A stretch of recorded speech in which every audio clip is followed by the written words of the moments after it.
When you do a pull on the dyno, how long in seconds does the pull go for? And then a ZF8, what gear do you dyno in? Sixth being a 1-to-1. 1-to-1 has nothing to do with the dyno.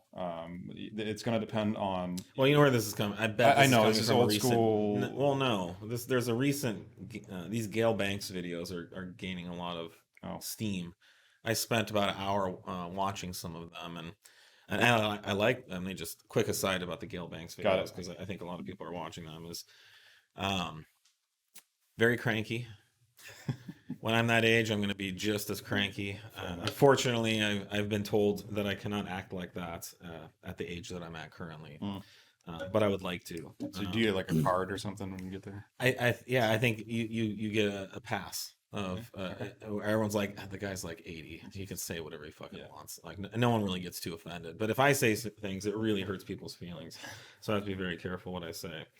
But but they're good, and there is a I sent that video to you and to Nick and Sean.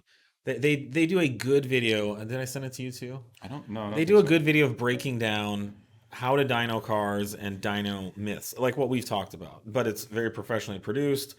Um, it's not Gale Banks. It's some engineer that works at Gale Banks, and they do a very good job of breaking down. The problem is it's high level and it's very generalized, right? So you can't apply everything they said in that video, even though everything they said was good, but that doesn't necessarily connect to the more finely tuned nuances of tuning and calibration in every scenario, or Volkswagen and Audis in particular. But in that video, they do make a good point that generally you want a dyno in a gear that approximates a 1-to-1 ratio because in general that's what your car would be seeing on the road.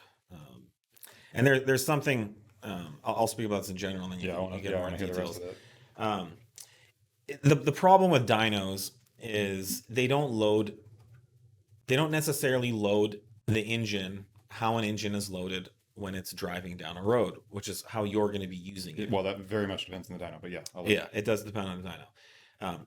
There is a bigger problem with these dynos that are hub dynos because the hub dynos have no inertia, right? The rotating assemblies of these dynos, they might be heavy to you or I, but to the engine in your car, they produce essentially no load.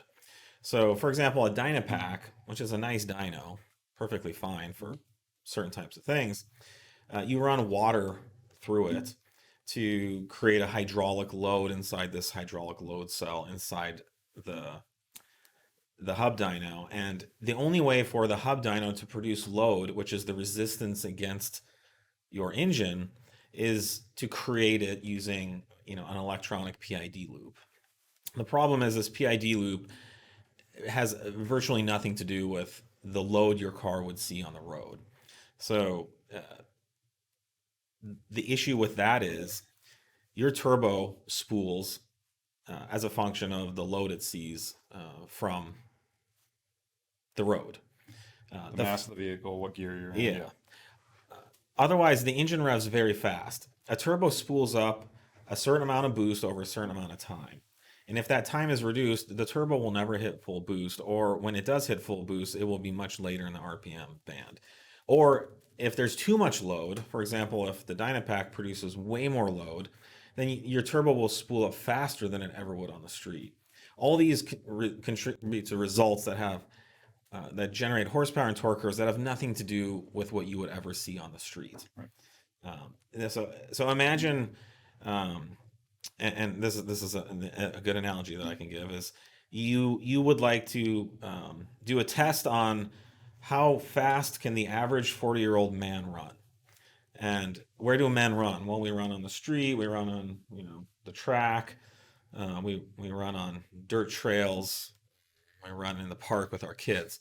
Okay, so we're going to do a test, and we do two types of tests. One is 40-year-old men running on ice, and one is 40-year-old men running on tracks with cleats. And then we use that data to somehow create a representative data set of how the average 40-year-old man runs. Well, this is the problem, right? Running on ice is a very poor approximation because you're never going to get any traction. Again, your feet cannot generate load. If there's no load, your leg has nothing to push against, right? And then conversely, if you're wearing cleats on a rubber track, you have infinite traction. Your foot plants, it stays in one spot, and your leg has the absolute most amount of leverage to apply force against your foot to accelerate you forward. So, anyways, this is the kind of and the that video kind of touches on some of this stuff, but it doesn't necessarily go into the details. And then what Nate's gonna say is Yeah. that one-to-one isn't always exactly what you want. Yeah. One to one also, I mean, there's no one to one ratio. What differential do you have? What tires are on the car? What all of that is factored into the number of revolutions per basically vehicle speed. So there's, to say one to one is what you're targeting. That removes, several other gear ratios from the factor. It's one aspect. It's one aspect, yeah. But the goal isn't to run one to one. The goal is to approximate the same type of load that your car would see on the street. Right. That's the goal. Which is one of the specific reasons we run a Mustang dyno here is it has very good vehicle simulation control. So we run our dyno always in vehicle simulation mode, which lets us enter the mass, the coefficient of drag, if we want to do testing for slope, incline or decline. We can do all that on the dyno, and it's going to simulate what it is based on how that vehicle would be accelerating on the road. No matter what gear it's in. No matter what gear it's in. Which is the beauty, So- right? So that's actually the right way to do it, is not to use this approximated, we're kind of in one to one, so it's probably our dyno is calibrated to simulate the load the car would see on the road on the dyno based on the vehicle weight and some other factors. coefficient of drag, and some other parasitics that are calculated. And that's the right way to do it. Then you don't have to worry about one to one. That's as close as we can get to a controllable test situation that's going to simulate what it is on the street, and it's pretty dang close. The hub dyno example makes things really tricky because I don't know of any offhand that can do that. Every one of them is just a linear rate from a start RPM to an end RPM, and it's going to control that speed in a flat ramp all the way up, no matter if you're making 100 wheel or 400, 500 wheel. So as you're tuning the car, normally you're going to expect to be doing pulls through the gears quicker. The more power you make, and that's not the case on any of these hub dynos. So you always got to go in and kind of gimmick the run rates to get anywhere close, and you're never going to account for the spool up. The spool up on the turbo is wildly different. That's the big issue. From a hub dyno because it's trying to control that, and you've got a very dynamic, change in power. So you're not going to have a linear acceleration there on these bigger turbos. So the hub dynos can produce a linear rate of acceleration. That's not what you see on the streets. Unless you found the perfect hill that just matches your power curve, and it would have to be kind of like an exponentially curved hill or something. Yeah, and then level off as you're coming up to speed.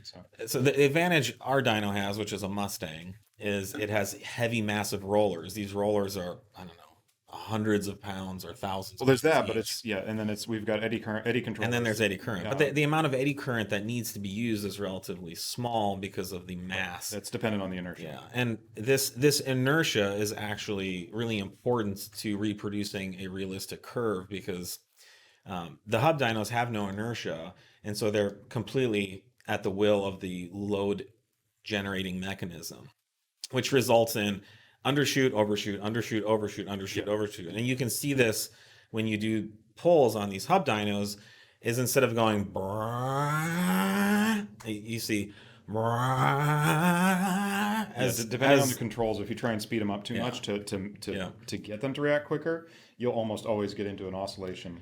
And that's not realistic. That doesn't apply to anything. Now, if everyone used their cars on Dynapack hub dynos and everyone ran the same load simulation on those, then we could all use that. And it's a lot more. It translates easier, at least on normally aspirated cars, but because they have a much more linear power band, so it doesn't affect the shape of the curve as much. But once you get a turbo in there, you're basically just sitting. With a much greater or much slower acceleration rate at the beginning of the curve or at the end of the curve. It's a non-linear power band that you're making linear, so you're altering the way the engine gets loaded. Outside of most normal situations. All right. Well, I think that was a very thorough And answer. as for the length of the pole, that was your other part of the question. It really depends on the amount of power we're making. So that, it's just like on the road. It's going to depend how fast, how much power is being put down. The length of the pole on the dyno should be the length of the pole on the street. So if in third gear it takes you, 12 seconds to get through third gear, then it should be about 12 seconds on the dyno. The point is, the load is what's important, not the time, not the ratio. Yep. But creating, a simulated road load condition so that the engine can just do its thing, just like it would if you were driving. I want to say the ZF8s, we are typically in fifth, if I remember correctly. And then that also, the other problem you run into is just physical limitations of dynos. You're talking topping out Yeah. sixth gear on a dyno, you're pushing 150 something, 160 And you don't want that. You don't want a roller coming. That's beyond most dynos, normal specified operating ranges. So there's also that factor that has to come Yeah, into play. look online when rollers leave dynos, and Or when tires explode. The tires. Yeah, we've had that too. Yeah, the contact patch is different on a roller than on the street. Tires can get pretty toasty on dynos. Yeah. Especially at speed.